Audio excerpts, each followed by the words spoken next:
warahmatullahi wabarakatuh.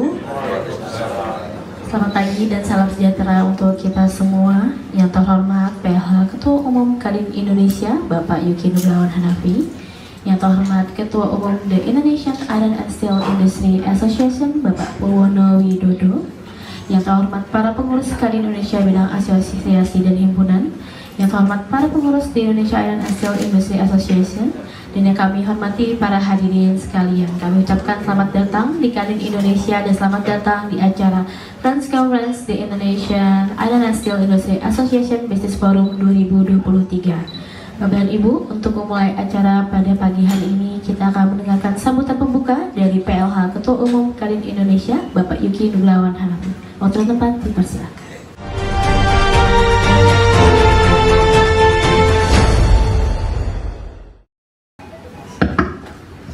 Yang terhormat Pak Purnomo Widodo, Ketua Umum daripada Asosiasi Baja atau IISIA ya Pak ya.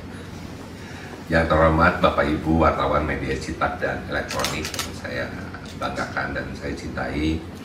Yang terhormat tentunya di sini ada Pak Yeri, senior saya, kalau nggak disebut bahaya. Gitu kan.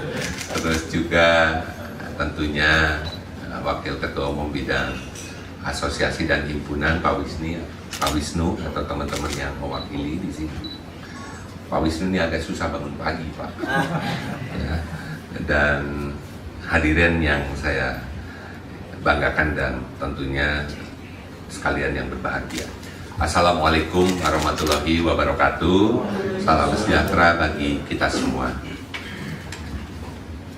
Pertama-tama mungkin Kadin Indonesia mempunyai komitmen penuh Pak Pur, di mana industri baja ini industri yang sangat penting Pak, ya, menopang daripada kegiatan ekonomi nasional.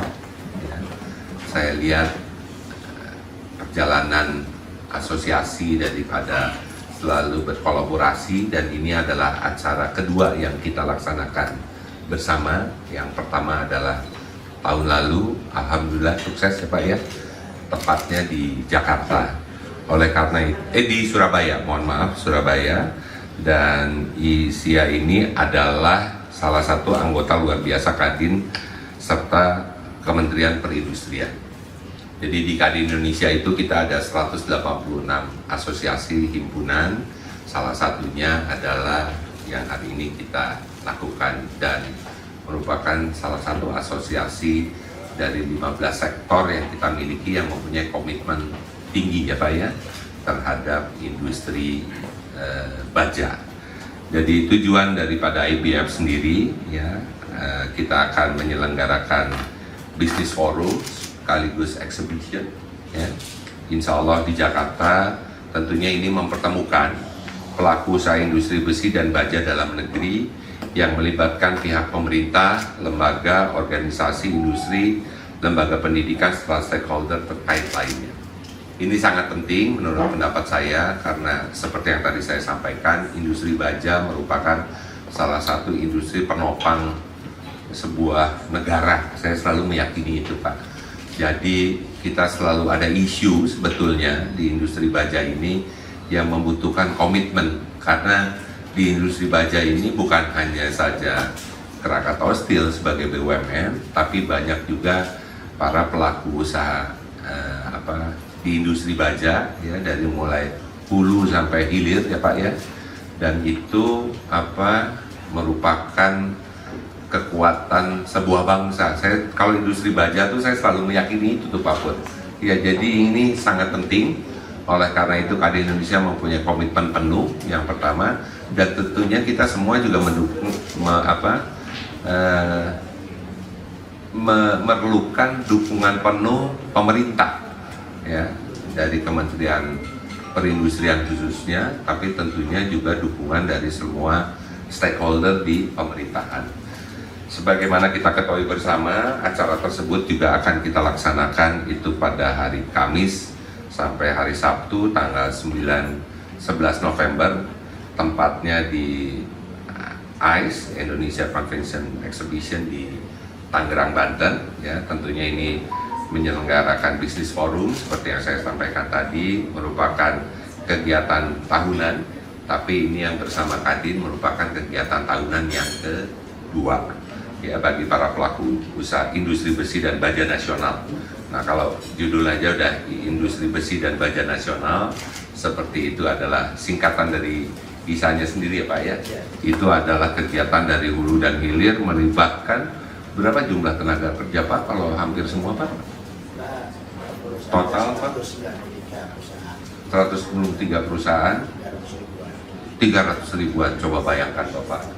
Ya ini nggak main-main, 350 ribu.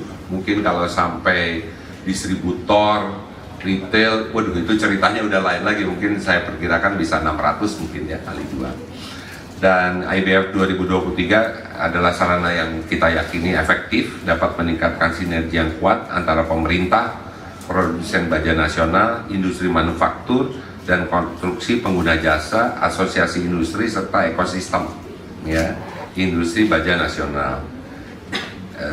Industri baja harus tumbuh ya, ini kita harus dorong, harus tumbuh, berkembang menjadi tulang punggung perkembangan industri nasional. Industri apa yang nggak pakai baja? Semua pakai baja. Jadi ini sangat penting dari mulai konstruksi, otomotif, elektronik, dan sebagainya ya Pak ya. Jadi pertumbuhan perekonomian, dan ini kita juga mendorong ya bahwa pertumbuhan perekonomian nasional guna terwujudnya Indonesia Emas 2045. Tentunya pasti ada tantangan ya, industri besi dan baja nasional pada saat ini menghadapi tantangan utama yaitu rendahnya utilisasi kapasitas ya Pak ya. Ini perlu kita dorong sebagai akibat tingginya impor. Karena kalau ada satu negara yang Cina lah saya sebut ya Pak ya, 6 jam dari sini ekonominya sedang tidak baik-baik, batuk aja, itu pasti akan berdampak pada industri baja nasional. Jadi kita mendukung dan berkeinginan agar pemerintah juga dapat menjaga ini ya, menjaga ini karena kapasitas total produksi mereka itu jauh melebihi daripada kapasitas kita. Mungkin kita hanya 8-10% ya Pak ya dari total kapasitas mereka, mungkin kurang lebih seperti itu. Jadi menurut saya ini sangat penting ya, kita bagaimana menjaga industri baja nasional beserta seluruh turunannya, tentunya dengan menyelenggarakan acara ini merupakan kita harapkan menjadi sebuah komitmen besar lah dari bangsa kita. Pentingnya dukungan pemerintah, dukungan kebijakan pemerintah yang sepadan sangat diperlukan di industri baja dan baja nasional agar bersaing dengan produk baja impor dari negara-negara lain. Saya agak suka langsung aja Pak Pur. Ya, jadi kenyataan lapangannya kan seperti itu Pak Yari. Jadi ya industri besi dan baja di Amerika Serikat, Uni Eropa dan berbagai negara maju lainnya menjadi maju dan berkembang sebagai industri baja berteknologi modern karena didukung pemerintah. Kita ingat US Steel lah ya pada zamannya saat dulu Pak, bagaimana istilahnya kalau industri bajanya itu tidak kuat, itu artinya ekonomi negaranya juga sedang tidak baik-baik saja lah. Kurang lebih sampai kita ingat namanya US Steel ya Pak ya saat itu ya. Kita tahu bagaimana otomotif di Detroit dan sebagainya. Jadi dukungan pemerintah yang kami perlukan atau para pelaku usaha, pengendalian impor, tadi saya juga sudah sampaikan. Yang kedua adalah perluasan dan penerapan daripada SNI, itu wajib, sekarang sudah tertulis. Kadang-kadang tulisannya sudah jelas, tapi di kita ini the devil is always in implementation Pak. Ya, jadi ini yang perlu kita kawal sama-sama. Ya, peningkatan P3DN, perluasan dan efektivitas trade reminders, insentif ekspor, tentunya ini juga penting Pak. Saya lihat 1-2 tahun yang lalu ekspor KS juga cukup tinggi beserta industri baja yang lainnya gitu ya, teman-teman pelaku usaha yang lainnya dari swasta. Regulasi lingkungan yang lebih ramah bagi industri deresting slag dan mill scale dari limbah B3. Pemberlakuan tarif energi yang kompetitif dukungan fiskal maupun non fiskal dari pemerintah. Tentunya ini dapat terus memberikan dampak yang positif bagi kemajuan industri baja nasional yang semakin tangguh, mandiri, dan berdaya saing, yang pada akhirnya juga akan mendukung perkembangan industri dan ekonomi nasional. Jadi mungkin itu rangkumannya, Bapak Ibu semua. Nanti tentunya akan dijelaskan oleh Ketua Umum, dan saya meyakini bahwa ini adalah salah satu acara eksibisi yang sangat penting ya, karena ini merupakan kepentingan kita bersama ya, dan kita menghadiri Indonesia secara penuh mendukung dan mempunyai komitmen. Jadi itu yang bisa saya sampaikan sebagai pembuka daripada kegiatan pagi ini. Terima kasih. Wassalamualaikum warahmatullahi wabarakatuh.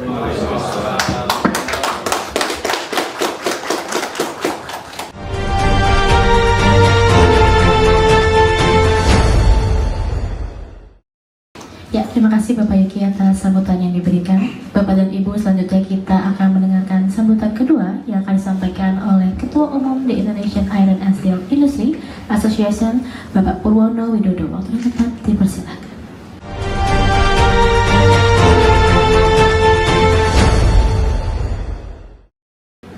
Terima kasih. Bismillahirrahmanirrahim. Assalamualaikum warahmatullahi wabarakatuh. Waalaikumsalam warahmatullahi wabarakatuh. Selamat pagi, salam sejahtera untuk kita semua yang kami hormati, kami banggakan. PLH dari Ketua Umum Kadin Indonesia, Bapak Yuki Nugrawan Hanafi, kemudian Pak Wisnu, mudah-mudahan sebentar lagi nomor Pak Wisnu dari Kadin Indonesia juga ya. Kemudian tentunya dari rekan-rekan sejawat di Indonesian Iron and Steel Industry Association (ISIA), ada Pak Vice Chairman ini, Pak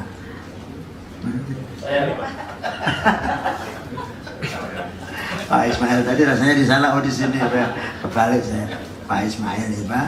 Ada satu Vice Chairman lagi, Pak Tony, kelihatannya lagi ada halangan. Kemudian di sini yang hadir mayoritas ini adalah dari Executive Committee, Exco Pak. Jadi kami punya Exco yang berasal dari klaster-klaster dan juga dari perusahaan-perusahaan yang secara khusus integrated ya, itu ada wakilnya. Di sini ada di Pak Suryo ya. Kemudian Pak Joko ini selain ketua klaster flat product, itu beliau juga sekarang ini dalam konteks IPF ini menjadi ketua panitia. Kemudian Pak Haji ini direktur eksekutif direkturnya. Pak Haji namanya Widodo Setiatmaji Pak, tapi kami panggilnya Pak Haji. Kemudian ada Pak Hardiman ini ketua klaster dari pabrikan pipa baja. Pak Fuad ini yang tadi saya sampaikan ini adalah anggota khusus sama Wakili Krakatau Posku. Ya, kemudian ada Bu Tuti ini dari sekretariat di Exco, Pak Yedin juga dari sekretariat. Kemudian ada Pak Bagus, Pak Ilham, mana Pak Ilham? Oh iya Pak Ilham sendiri ya, Pak Ilham ini dari sekretariat Pak Yuda juga. Serta tentunya yang kami hormati, kami banggakan juga rekan-rekan dari media. Tadi sudah cukup panjang lebar disampaikan oleh Pak Yuki mengenai industri baja ya, dalam konteks juga sebagai yang diayomi oleh induk organisasi yaitu Kadin Indonesia, dan juga bagaimana kaitannya dengan apa yang kita akan selenggarakan. ISIA, The Indonesian Iron and Steel Industry Association ya, sebagai asosiasi baja satu-satunya di Indonesia, bekerja sama untuk yang kedua kalinya dan mudah-mudahan berlanjut dengan Kadin Indonesia kembali menyelenggarakan pameran ya, IPF. I-nya itu memang berasal dari ISIA ya, BF-nya adalah Business Forum ya, tahun 2023. Ini kegiatan yang kedua, yang sebelumnya yang ke-1 di Surabaya. Kemudian kita memang mengambil tema industri baja nasional untuk kemandirian bangsa.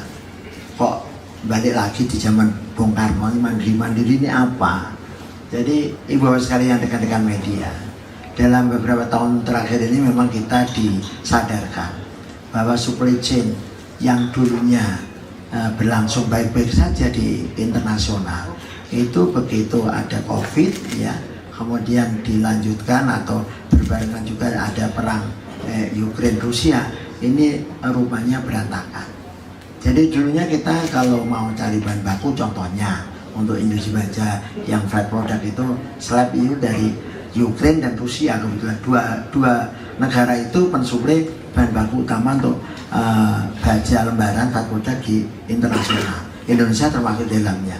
Ternyata begitu ada perang, kita sulit sekali mendapatkan, baik itu yang dari Ukraine maupun dari Rusia.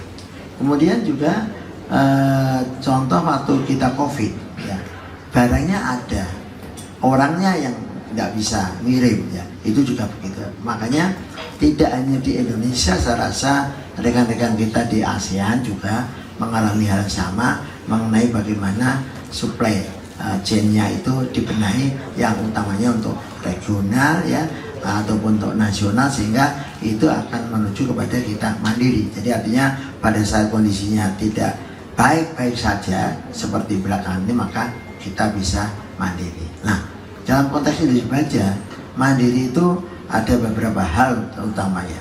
Ya, kita di industri baja itu memang suatu industri baja yang rantainya itu cukup panjang dibandingkan industri yang lainnya. Ekosistem kita itu lain. Kita punya industri baja hulu, ya. Hulu itu yang perlu modalnya besar sekali. Rumusnya adalah setiap 1 juta ton diproduksi diperlukan 1 miliar US dollar. Ya, makanya pada saat Krato Steel dengan POSCO waktu itu mendirikan Krato POSCO dengan 3 juta ton ya per tahun, juga memang investasi yang diperlukan sekitar 3 miliar dolar. Sekarang pun kita sedang ke tahap yang kedua, tambahan 3 juta ton ditambah kita ada, ini juga mereka menghitungnya investasinya sekitar 3,3 miliar US dollar. Jadi rumusnya itu. Kemudian yang kedua adalah di intermediate ya, rolling. Ini agak sedikit turun ya, tidak lagi menjadi jutaan dolar tapi ratusan juta, bukan miliar Pak, bukan miliar dolar tapi ratusan juta. Itu rolling, ada hot mill, ada wire rod atau long product. Nah kemudian hilirnya adalah yang terakhir, yaitu membuat, misalnya kalau di flat product membuat seng ya, kalau di long product membuat paku lah, seperti itu. Itu pasti lebih rendah lagi. Nah itu yang kelihatannya kita di dalam tadi konteksnya dengan tema untuk kemandirian, ini kelihatannya balance kapasitasnya itu kita belum penuh, karena kemarin kita sangat dimanjakan, gampang sekali mendapatkan dari pasar internasional untuk apakah itu billet, apakah itu wire rod, kemudian apa itu sekarang begitu ada 2 kejadian COVID dan juga perang Ukraine Rusia, itu menyadarkan kita bahwa ternyata kita dan beberapa teman di ASEAN tidak mandiri. Nah oleh karena itu tema itu dipakai, yaitu industri baja untuk kemandirian bangsa. Ya. Seperti tadi dijelaskan oleh Pak Yuki, tujuan daripada pameran itu utamanya kalau dari kami adalah laporan kepada masyarakat, melaporkan industri baja itu sampai mana, gitu kan? Sampai mana industri baja yang tadi hulu, intermediate sama downstream itu sampai mana. Jadi tujuan utamanya untuk melaporkan bahwa industri baja rupanya juga cukup berkembang seperti itu. Yang kedua tentunya mumpung kita kumpul-kumpul ya, ini dengan para stakeholder dan berdasarkan masukan-masukan bagaimana kita berbicara mengenai pengembangan industri baja ke depan. Kemudian tentunya teknologi apa yang sekarang sedang dikembangkan, utamanya pemerintah mempunyai target untuk zero net emisi CO2 2060 secara nasional, bahkan untuk industri ya Pak Yuki itu dimajuin 10 tahun menjadi 2050. Maka waktu teman-teman perindustrian menyampaikan itu, kita kaget juga, teriak, karena bagi industri baja 10 tahun itu sebentar, itu dipotong lagi dari 2060 menjadi 2050. Makanya mumpung kita kumpul di IPF ini, kita ada serunding-runding bagaimana roadmap-nya untuk mengurangi emisi karbon, sehingga pada saat 2050 betul-betul kita nol, tidak ada lagi emisi karbon. Kemudian tentunya para mill builder juga akan memamerkan teknologi proses seperti apa. Ini nanti kita akan dapatkan di pameran tersebut. Kemudian yang lainnya tentunya seperti proyek IKN masih berjalan, pasti di dalam IPF ini akan muncul di dalam diskusi bagaimana kelanjutan atau bagaimana menyelesaikan target 2024 itu EKN jadi, karena di EKN itu peran dari industri baja itu sangat signifikan ya. Oleh karena itu di dalam pameran ini pun pasti ada urusannya dengan EKN. Jadi industri baja, kalau kita di komunitas baja itu kita sebut sebagai mother of industry. Tadi disampaikan oleh Pak Yuki, tidak ada industri lain yang tidak pakai baja.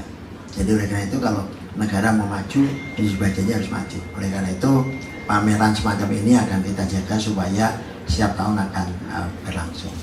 Terakhir tentunya kami mengucapkan terima kasih ya kepada Kadin, dalam hal ini PLD Ketua Hariannya Pak Yuki, Pak Wisnu ya, atas kesediaannya untuk bekerja sama dengan ISIA dalam penyelenggaraan ini, karena kalau kita tidak dibantu Kadin ya sebagai induk dari organisasi, tentunya nanti isinya hanya orang-orang baja. Padahal ini sebetulnya tujuannya kan kita juga mengundang ya atau berinteraksi dengan yang non baja ya dalam industri, karena pasti industri baja tidak akan bisa berdiri sendiri. Yang kedua tentunya kepada Kementerian Perindustrian ya, dalam hal ini utamanya adalah Dirjen Ilmate, Direktur Logam ya, yang masih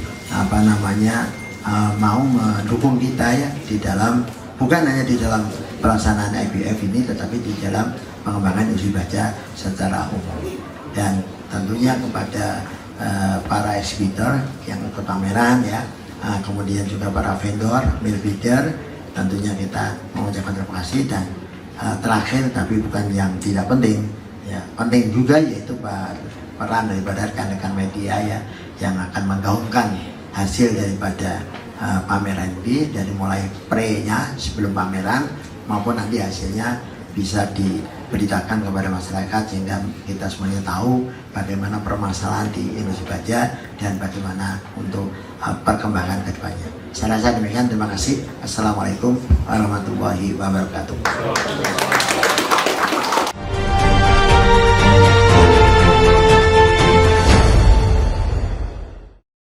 Bapak Ibu, kita akan masuk ke acara selanjutnya, yaitu penandatanganan MOU Kamar Dagangan Industri Indonesia dengan The Indonesian Iron and Steel Industry Association. Untuk Bapak Yuki dan Bapak Purwono berkenan untuk maju ke depan untuk memulai acara penandatanganan. Terima kasih.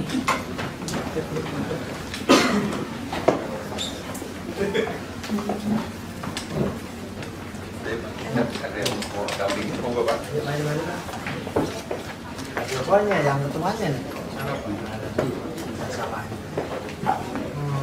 Bismillah Pak. Izin Pak, sebentar Pak. Ini yang Agak rapat Pak, Bapak. yang penting fotonya dulu Pak. Kalau tanda tangan nanti Pak. Gampang. Kan agak rapat lagi kan. Pretending aja Pak, pura-puranya aja tanda tangan. Ada tangan benernya nanti. Boleh Pak, kamera Pak. Izin Pak, kamera Pak. Lihat kamera Pak. Oke Pak, lanjut Pak. Tangan beneran. Mas, oke Mas. Ini ada Pak ini. Enggak, bebas Pak. Bebas. Disiapkan aja.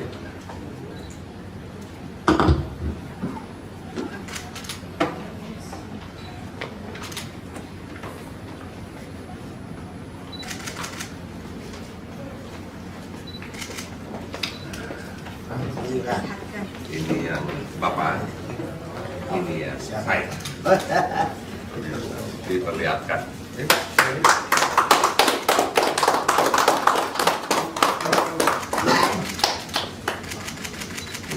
Belajar maju Pak. Hai Pak. Oke. Terima kasih.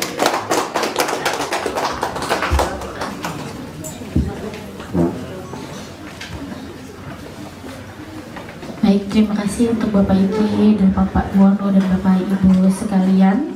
Acara selanjutnya,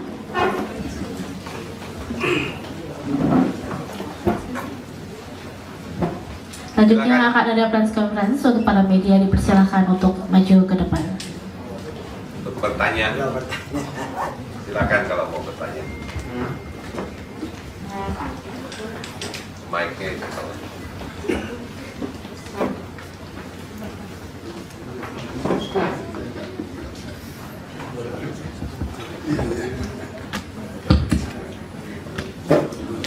Ya,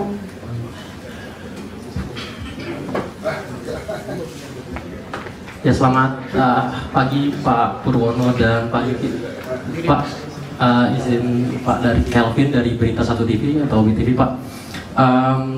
Saya ingin bertanya terkait dengan situasi industri baja saat ini tuh faktanya seperti apa sih Pak? Terus sampai akhir tahun ini kira-kira target optimal ini bisa dicapai nggak Pak bagi industri baja? Karena tadi sudah disebutkan juga pengantarnya, ini targetnya akan bisa dicapai nggak Pak untuk tahun ini? Terus dalam mendorong pembangunan sebetulnya di industri baja sendiri tantangan terbesarnya apa sih Pak? Terus juga Bapak tadi menyinggung soal IKN. Apakah pembangunan IKN ini bagi industri baja nasional ini memberatkan atau seperti apa? Terima kasih Pak. Sebelum ke Pak Pur, mungkin saya jelaskan, industri baja itu nggak berdiri sendiri. Pasti industri baja itu berkaitan dengan pertumbuhan ekonomi, ya. Terus juga di sana ada investasi, ya, daya beli masyarakat, dan yang terakhir adalah government spending. Misalnya tadi dicontohkan berkaitan dengan IKN. Kita tahu secara makro, tadi Pak Pur juga menjelaskan bahwa dunia sedang tidak baik-baik saja, kurang lebih seperti itu ya Pak ya. Terjadi geopolitik, satu perang belum selesai, udah ada perang yang lain, itu juga ya kan. Terus kita juga melihat ekonomi dunia secara global, kita lihat juga di regional, di South Asia, dan terakhir kita lihat juga di Indonesia. Belum lagi sejak setelah COVID kemarin gitu ya, itu telah terjadi banyak perubahan gitu ya. Oleh karena itu Kadin Indonesia selalu mengingatkan perlunya kolaborasi dan perlunya juga beradaptasi, bagaimana menyesuaikan dengan ekonomi berkelanjutan. Misalnya dimajukan dari 2060 untuk industri baja ini ke 2050. Artinya apa? Artinya industri baja ini tidak berdiri sendiri. Itu yang perlu kita jelaskan. Nah, kita kembali sekarang ke situasi ekonomi makro kita, ya kan? Kita lihat, alhamdulillah apa yang disampaikan pemerintah kemarin di semester yang terakhir gitu ya, bahwa pertumbuhan ekonomi kita secara year on year masih di atas 5%, inflasi masih terkendali, investasi juga masih tercapai gitu ya. Ada perlambatan daripada realisasi government spending atau melalui APBN, APBD dan seterusnya, maupun juga BUMN ya, investasi ini juga kan swasta maupun PMA, PMDN dan seterusnya. Dan kita melihat juga terjadi pelemahan juga ya Pak ya, rupiah kita dalam beberapa waktu terakhir ini gitu loh. Jadi semua kita monitor dengan baik gitu ya. Nah, yang paling penting bagaimana kita bisa merumuskan ini semua. Tujuan dari bisnis forum ini salah satunya juga akan membahas itu. Ya, karena ini menurut saya 6 bulan ke depan ini juga nggak main-main gitu loh. Ya, berkaitan dengan situasi ekonomi di global, di makro gitu ya. Tadi juga disampaikan salah satu 2 produsen raw material ya, bahan baku daripada baja ini juga berperan gitu. Dan saya perlu sampaikan teman-teman gitu ya, bahwa ini bukan hanya ada di industri baja semata, industri pangan juga sekarang juga cukup terpukul dengan kejadian supply chain di dunia gitu ya. Misalnya gandum, 22 negara sudah melarang ekspor atau mengurangi ekspornya misalnya kan. Jadi ini yang terus kita monitor. Jadi saya hanya mau sampaikan bahwa industri baja ini tidak berdiri sendiri. Ya, jadi ini harus secara komprehensif. Makanya ini waktunya tepat ya Pak ya untuk kita selenggarakan acara. Mungkin Pak Pur bisa tambah. Ya. Terima kasih dari Berita 1. Jadi kalau kita bicara industri baja itu tidak bisa jangka pendek, jangka panjang. Jadi secara jangka panjangnya itu ASEAN, terutama Indonesia, itu masih menjadi negara yang sangat menarik ya, untuk berinvestasi di dunia perbajaan. Ya, buktinya kita punya yang di Morowali itu, kemudian ada juga yang di Cilegon aja sudah ada 2 yang mau meningkatkan. Jadi jangka panjangnya seperti itu. Maka di ASEAN ini kita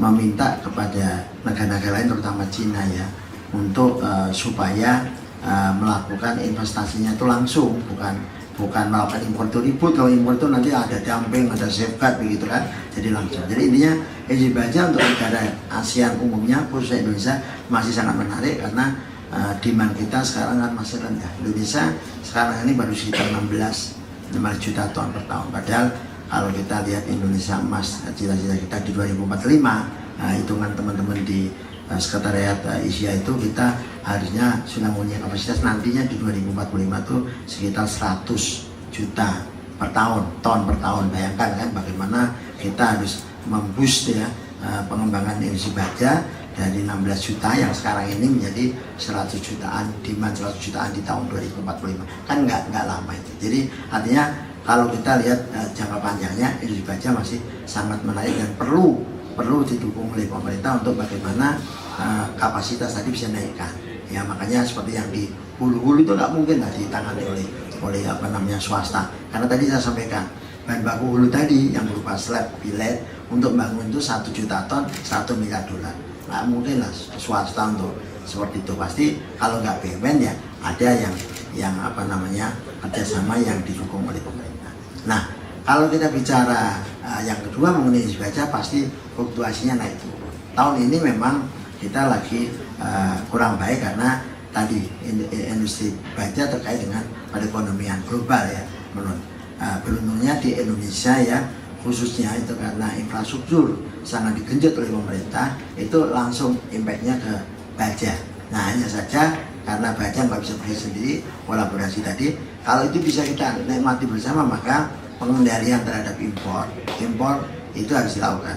Jangan salah ngerti, bukannya kita anti impor ya, kita bahan baku juga impor, tetapi impor yang mana dulu yang kita tentang adalah impor yang tidak fair atau unfair trade. Itu biasalah di WTO diatur kan. Oleh karena itu WTO kan punya klausul untuk exit juga bagi negara yang terkena dampak itu, yaitu ada tiga tool, yaitu safeguard ya, kemudian anti dumping dan CVD. Yaitu dua kita lakukan anti dumping dan safeguard. CVD-nya kelihatannya masih kita coba ya untuk negara-negara yang memberikan subsidi terhadap baja masuk ke Indonesia. Nah mengenai yang lebih banyak lagi target tahun ini ya tentunya kita masih sangat didukung oleh IKN. IKN itu kebutuhan bajanya besar ya, dan memang atas kalian yang sudah pernah ke IKN tahu ya, di IKN sana itu sulit untuk cari batu split itu ya. Batu split harus didatangkan dari Sulawesi. Nah oleh karena itu kita dari asosiasi secara bersama-sama approach kepada pemerintah. Kenapa sih harus pakai bangunannya yang desainnya konkret itu ya, beton ya. Nah, kalau diganti baja itu akan lebih cepat. Nah, ternyata itu bisa diterima sehingga kita bersama PUPR sekarang ini sedang kolaborasi tadi lah. Artinya gabungan yang bisa dikonkret ya konkret ya. Nah, kemudian yang dibaca diganti baja. Nah, kira-kira gitu. Sehingga kalau ditanya tahun ini targetnya seperti apa, kita sih masih optimis karena biasanya spending dari pemerintah ya, proyek itu di 2 bulan terakhir itu dikejar Pak supaya nggak lompat tahun gitu ya. Jadi kita masih optimis. Terima kasih. Terima kasih. Silakan. Selamat pagi Pak Yuki, selamat pagi Pak Purwono. Saya Samuel Gading dari detik.com. Izin Pak, saya ada 2 pertanyaan buat pagi ini. Yang pertama, ini kan dolar lagi menguat ya, hampir 16.000 kalau kita lihat minggu lalu 15.900. Yang mau saya tanyakan pertama, harga bahan baku itu sendiri gimana sih Pak? Apakah meningkat dan apakah harus jual mahal begitu ya? Dan yang kemudian kedua, apakah menguatnya harga dolar terhadap rupiah ini juga berpengaruh terhadap permintaan dalam negeri? Apakah situasinya sekarang stabil atau terganggu atau bagaimana Pak? Itu kira-kira demikian Pak, terima kasih. Terima kasih dari detik.com. Ya seperti tadi, kalau di jangka pendek pasti itu berpengaruh karena baja itu secara dunia itu denominasinya itu kan dolar. Jadi semua negara bahan bakunya sebenarnya sama baja itu, yaitu dari Amerika Latin, dari Australia, 2 itulah. Dan biasanya mata uang yang dipakai adalah dolar. Pastilah kalau rupiah melemah artinya dolar menguat, maka di dalam harga rupiahnya pasti akan disesuaikan. Nah biasanya ributnya di awal-awal, tapi setelah, sama juga dengan kenaikan BBM di sini biasa begitu ya, malamnya ngantri seperti sampai mengular, karena besoknya sepi, tapi besoknya lagi juga orang kebutuhan gimana ya, ya harus beli apa namanya, beli bahan bakar ya, sama juga baja gitu. Ya biasanya gejolaknya beberapa minggu itu ya antaranya dikiranya kalau ntar itu akan turun lagi, kan enggak. Jadi akhirnya ya disesuaikan hitungannya, jadi akhirnya beli lagi. Jadi ini suasana seperti ini tuh biasa terjadi. Kebalikannya juga begitu, kalau tiba-tiba menguat seperti itu, jadi biasanya apa namanya, industri baja di Indonesia itu pakai range dalam menjualnya. Jadi range kursnya, karena dia juga menghitung kalau masih dalam range itu sih oke lah, artinya paling kan mengurangi profit ya, tadinya misalnya bisa profit 3% menjadi 2%, 1%, tapi kalau sampai ke titik menjadi minus itu biasanya kemudian dirubah, dan itu bukan untuk order berikutnya ya. Jadi nggak bisa apa seperti kita di apa namanya beli kacang gitu kan langsung transaksional di situ, tapi kita biasanya jangka panjang. Yang menarik itu di industri otomotif. Industri otomotif itu mereka harganya itu ada 3 bulan, kemudian 1 tahun diperiksa bersama. Nah, waktu itu kita kalah, oh tidak, disesuaikan, di adjust. Jadi utamanya adalah supply dulu gitu. Kalau masalah hitung-hitungan nanti dibikin setahun, karena kadang-kadang kuartalnya kita kalah, kuartal 2 kita menang dan sebagainya. Ya nanti 1 tahun ketemu seperti lain. Itu model yang bagus untuk juga menjadi referensi di industri otomotif. Dengan produsen baja itu biasanya harganya adalah 3 bulanan, kemudian 1 tahun ditinjau secara keseluruhan untuk dilakukan adjustment. Makasih. Ya, ini sekali lagi nih, Mas, apa industri baja tuh nggak berdiri sendiri, dan tidak hanya industri baja yang terkena kalau ada setiap kenaikan maupun penurunan. Jadi dampak itu selain naik juga pasti kalau turun juga selalu akan ada dampaknya. Kita di semua industri. Ya kita monitor lah, tadi Pak Pur mencontohkan industri otomotif itu. Industri otomotif untuk kelas bawah menengah gitu ya, khususnya menengah, kondisinya masih, daya beli masyarakatnya masih baik gitu kan. Walaupun ada beberapa sektor yang kita lihat juga mengalami penurunan. Jadi government spending masih bagus ya Bapak-bapak ya. Terus swasta investasi juga realisasinya masih ini. Nah ini yang perlu kita jaga. Selain juga terakhir mengenai inflasi, itu juga perlu kita lihat terus. Jadi kita melakukan monitoring ini secara lanjut. Tapi tadi kita sampaikan bersama ya Pak Pur ya, bahwa global ini memang sedang tidak baik saja gitu ya. Kalau boleh meniru bahasanya presiden kita itu yang menyampaikan itu gitu. Jadi itunya kan seperti itu. Bahkan kita Kadin dari sebelumnya pun sudah terus memonitor mengenai hal ini. Jadi kata kuncinya dari pertemuan kita nanti itu kolaborasi itu menjadi penting. Adaptasi terhadap sebuah perubahan yang akan terus terjadi. Kita nggak pernah tahu nih 5 bulan, 1 tahun, 1,5 tahun ke depan gitu loh. Ya ekonomi berkelanjutan, mengenai sustainability dan lain-lain dipercepat. Tapi sekarang ada beberapa negara yang sebelumnya sangat keras juga melonggarkan diri gitu loh, bahkan dia memperpanjang lagi gitu ininya. Jadi ini kita juga harus melihat situasi ini kan secara terus-menerus, kurang lebih seperti itu. Jadi ini tantangan yang tidak mudah, tapi kita harus hadapi bersama ya. Jadi membangun sebuah ekosistem, komitmen dari seluruh stakeholder termasuk pemerintah itu menjadi kata kunci penting ya. Silakan, ada lagi? Izin Pak, saya Suparjo dari iNews.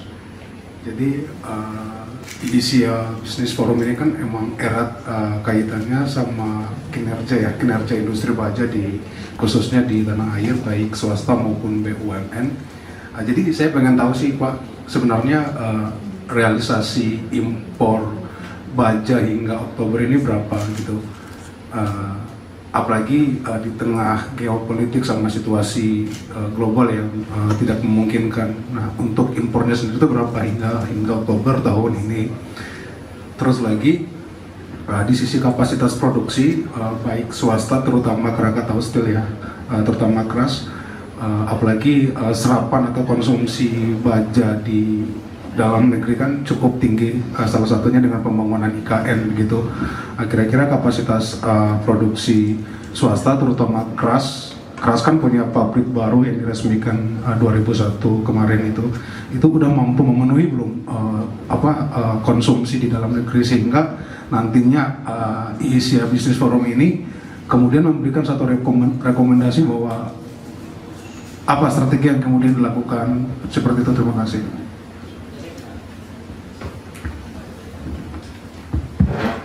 Nah, Wisnu, silakan Pak.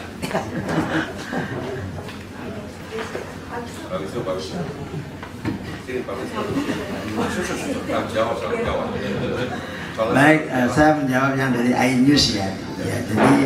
Jadi memang cerminan dari Indonesia. Tadi waktu di pembukaan saya sampaikan bahwa masalah utama kita ini adalah balance of capacity. Jadi kalau kita di diagram, tree diagramnya baca dari mulai hulu, intermediate dan downstream, itu kita memang tidak balance ya.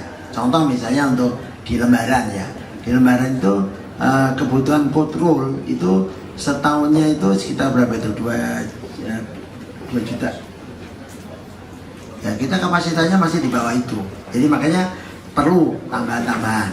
Kemudian untuk yang di long product, kita untuk bahan baku billet ya, karena waktu beberapa tahun yang lalu sempat ada insiden bahan baku scrap itu kan menjadi masalah terhadap adanya unsur-unsur, sehingga berapa kontainer waktu itu ribuan kontainer tertahan.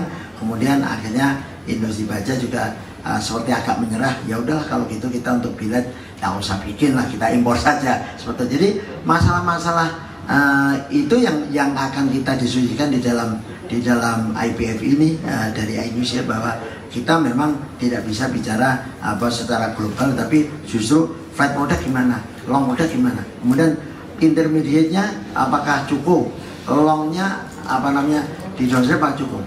Biar yang jelas kita di upstream itu nggak cukup, mahal itu tadi ya. Upstream sama intermediate itu belum begitu cukup. Kemudian untuk yang downstream ya kebanyakan memang sudah cukup karena itu murah untuk investasinya. Nah, disitulah kita harus bicara antara pengendalian impor ya kan dengan yang kita bisa bikin. Jadi artinya jangan sampai karena kita kurangnya misalnya cuman 10% gitu kan, impornya 30%. Pernah terjadi loh beberapa tahun yang lalu, Indonesia itu impornya itu untuk sebagai negara yang mempunyai industri baja, impornya itu sempat melampaui angka 50%. Jadi 55%. Jadi itu aneh, tidak umum. Kalau negara punya industri baja, impor maksimum itu 30%. Ya, kalau impor 20-30% itu biasalah. Semua Jepang yang begitu juga impor. Ya kan sama itu kan, Korea juga ada impor juga seperti itu. Jadi impor itu bukan sesuatu yang kita antikan, tetapi bagaimana utilisasi kapasitasnya dimaksimalkan dulu sehingga impornya terkendali. Angka nanti teman-teman kalau yang tahu Oktober, tapi mestinya lebih rendah karena kan kita sempat tertahan untuk importer umum ya. Kita waktu PP berapa Mbak Tuti 28 ya. PP 28 itu kan direvisinya lama sekali karena banyak ada kelemahan-kelemahan ditahan oleh pemerintah, sehingga praktis dalam satu semester tahun ini untuk importer umum itu nol ya, karena tidak ada izin yang keluar, hanya diizinkan oleh importer produsen. Jadi angkanya ada yang tahu Oktober impor 4,8 juta dibandingkan periode yang lalu 14% masih naik. 14 masih naik untuk totalnya. Masih termasuk bahan baku ya harusnya ya. Nanti kita detailkan ya. Tapi dengan kemarin importer umum tertahan karena PP 28 direvisi, baru keluar bulan lalu baru keluar bulan Oktober baru keluar. Mungkin untuk impor yang selama ini dikeluhkan oleh industri baja mudah-mudahan cukup terkendali. Makasih. Masih ada? Sudah cukup? Pak, satu lagi Pak. Jadi Saya Morteza dari Konstruksi Media, mau menanyakan berkaitan dengan acara internal IBF Pak. Nantinya akan melibatkan berapa mitra atau vendor di dalam pameran. Kemudian mitra-mitra itu dari industri baja nasional saja atau sampai ke skala internasional? Apa? lebih dari 90 ya untuk peserta ya di dalam IBF ini ya. Kemudian kita ada juga yang internasional tapi memang belum banyak karena kita kan baru 2 kali ya. Kemudian yang untuk lokal ada 68-an lah gitu ya. Kemudian kita mengundang justru yang tadi tujuannya bukan hanya untuk apa namanya pameran kemudian transaksi, tapi kita juga untuk membahas mengenai industri baja itu, makanya kita ada seminar juga ya. Kemudian ada talk show juga. Kemudian kita juga ada lomba untuk green construction seperti itu. Tapi intinya kita ini ingin pada tanggal 9 sampai 11 November ini para pemangku kepentingan di industri baja, bukan tadi disampaikan oleh Pak Yuki, bukan hanya industri baja tetapi yang berkepentingan itu ayo datang ke sana, kita ngobrol. Kan dibikinnya tuh suasananya mirip kayak yang di Surabaya tapi diperbaiki. Jadi ayo kita bicara termasuk misalnya ada asosiasi dari Gapensi gimana, biasanya ada keluhan itu wah cari baja sulit dan sebagainya lah. Pengalaman kita di Surabaya dengan kita ngumpul tadi ketemu dari perguruan tinggi, kita undang juga, ternyata perguruan tinggi juga ada bagaimana pengembangan konstruksinya seperti itu. Kita bayangkan ya, kalau kita nggak bergerak sekarang di 2045 pada saat Indonesia emas kita maju, pasti yang masuk AC gitu. Karena kita sekarang aja bagaimana konstruksi untuk high-rise building masih tergantung orang lain. Padahal di situ kan termasuk bagaimana baja dikembangkan semakin tipis tapi kekuatannya semakin besar. Nah inilah kesempatan kita untuk berbicara. Yang pengalaman di Surabaya yang lalu, masalah supply chain itu cukup lemah kita. Itu sama ya. Jadi antara konsultan, kemudian pembaruan itu ya komunikasinya secara nasional itu kurang, sehingga kadang-kadang terkaget-kaget. Oh ternyata kamu bisa bikin sini kok, bisa bikin loh. Kenapa kemarin kita impor? Nah, seperti itu misalnya. Nah kalau ini berjalan rutin dibantu Kadin setiap tahun, maka lama-lama lack of communication ya antar pemangku kepentingan itu pasti akan menjadi lancar. Salah saya itu, masih. Mungkin juga kita dari ini, selamat datang Pak Wisnu. Tadi ada tugas yang lain soal mendadak, jadi datangnya terlambat. Jadi kami juga kan Indonesia mendorong gitu lah, selain membangun kolaborasi ekosistem di dalam negeri, dalam industri baja dan semua turunannya, kita juga punya ide mungkin Pak untuk kita masukkan di dalam satu tema gitu. Bagaimana kalau perlu kita akuisisi lah, ya gitu, ide besarnya gitu ya Pak ya. Supply material di luar yang tadi itu, misalnya di Amerika Latin yang terbanyak itu. Tapi kalau kita gotong rame-rame kan sebetulnya harusnya ini bisa gitu loh Pak. Ya, harusnya ini bisa, karena menyangkut supply chain ini menurut saya sekarang nggak main-main gitu loh. Ya jadi boleh-boleh aja kan industri baja nasional, BUMN, BUMS gitu ya, swasta, nasional maupun didukung oleh pemerintah misalnya, oleh perbankan atau lembaga keuangan lain, kita untuk mengakuisisi bisa ide besar. Menarik juga mungkin ya Pak, ya kan, berkaitan untuk memperkuat daripada mata rantai pasok supply tadi misalnya. Kita buka aja misalnya di meja mengenai hal itu. Karena ini kan industri baja bukan bicara 1 tahun, bukan bicara 2 tahun, tapi industri baja bicara 20-30 tahun ke depan. Ya, itu menurut saya menjadi sangat penting, merupakan salah satu kata kunci juga bagaimana kita bisa menang di dalam industri baja ini. Kalau perlu kita mengakuisisi lah perusahaan-perusahaan atau supply material atau bahan baku ya, walaupun itu impor, tapi kalau pengusaha nasional BUMN atau BUMS bersatu untuk mengambil itu kan, itu tetap aja jadi merah putih juga ya, manfaatnya juga banyak yang bisa diambil dari sisi perbankan misalnya, transportasi misalnya, karena itu jadi CIF misalnya gitu ya, asuransinya bisa dalam negeri, perbankannya juga bisa dalam negeri gitu, dan bahkan juga angkutannya misalnya gitu. Jadi ini kan banyak benefitnya, karena itu memberikan dukungan stakeholder. Kita ada seperti yang tadi saya bilang kan, ada 186 asosiasi atau Wisnu ya, dan hampir 200 bahkan himpunan dan asosiasi gitu ya. Di sana bagaimana kita kolaborasi dengan industri baja, misalnya asosiasi kaca misalnya, produsen kaca ya, terus teman-teman di konstruksi, terus juga perbankan dan lain-lain gitu. Kalau ini kita bisa rumuskan Dan yang paling penting itu, jadi bagaimana kita tadi juga sudah disampaikan Pak Pur, berkolaborasi antara pelaku usaha di industri, yang kedua adalah university, biasanya ini jadi penengah nih ya antara industri dan pemerintah. Jadi kita juga butuh peran mereka juga. Mungkin kurang lebih seperti itu. Terima kasih. Cukup? Masih ada yang lain? Satu lagi ya. Mending habis itu pada ngopi aja. Ngobrolnya satu-satu aja langsung. Betul ya Pak.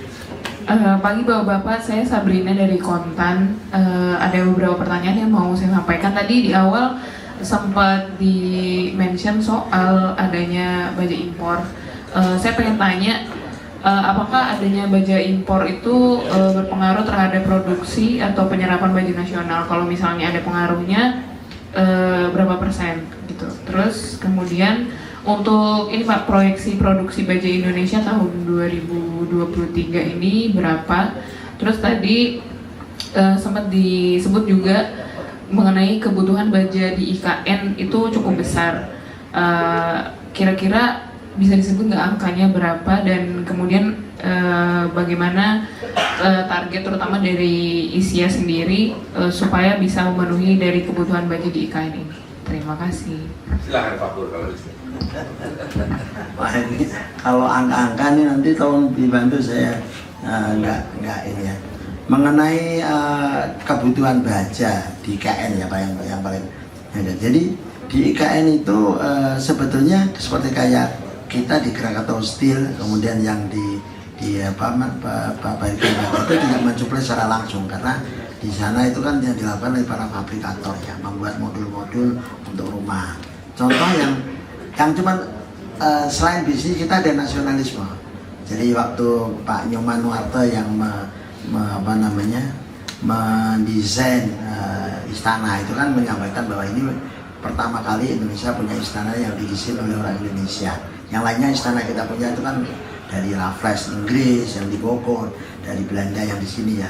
Nah makanya kita bilang bajanya juga jangan sampai ada yang impor. Makanya itu baja itu khusus kita bikinkan dari Krakatau Steel Group, termasuk juga pada saat mengirimnya ke sana kita bantu. Jadi selain kita ya pasti berbisnis, ada semacam nasionalisme untuk begitu ya. Itu yang terkait dengan IKN ya. Kemudian kalau terkait dengan apakah impor mempengaruhi, pasti ya kan, namanya kan rumusnya itu kan demand itu kan bisa dipenuhi, satu dari produksi dalam negeri, satu dari impor ya. Itu akan balance kalau misalnya impor 20%, kita ekspor juga 20%. Tapi kenyataannya kan enggak, kita ekspor juga kesulitan karena di negara-negara lain tuh sekarang itu banyak sekali proteksinya halus semuanya. Nah, kayak Eropa itu kan misalnya safeguardnya itu begitu. Sekarang Eropa malah tambah dengan sertifikat hijau, green ya. Jadi ini baja dibuat dari mana? Oh, ini pakai listrik dari mana? PLN pakai apa? Pakai fosil apa pakai tenaga semuanya. Jadi akhirnya muncul yang namanya tingkat kehijauan dari suatu ini. Jadi negara-negara itu. Jadi oleh karena itu yang paling baik adalah bagaimana supaya demand domestik yang terus meningkat itu dinikmati semaksimal mungkin dari industri di lokal. Ya, kembali lagi saya tekankan bahwa kita itu tidak anti impor loh ya. Kalau anti impor kita bahan baku kan impor. Tadi yang Pak Yuki tadi menarik tadi. Kalau misalnya ada akuisisi tambang ya, jadi pengusaha nasional yang bergerak di tambang ya, yang selama ini misalnya sudah kenyang dengan untung di batu bara, misalnya wah ini ada uang angkut nih Pak Pur ya. Ayo bagaimana kalau kita beli sahamnya yang di Australia, di Chili ya, itu ya menjadi bahan baku untuk kita yang di Indonesia itu bisa lebih pasti dan lebih murah ya, seperti itu ya. Terus kemudian angka-angka apa lagi dari yang minta angka-angka? Produksi baja tahun ini. Produksi baja ya kita sekitar angkanya siapa yang bawa? Pak Haji?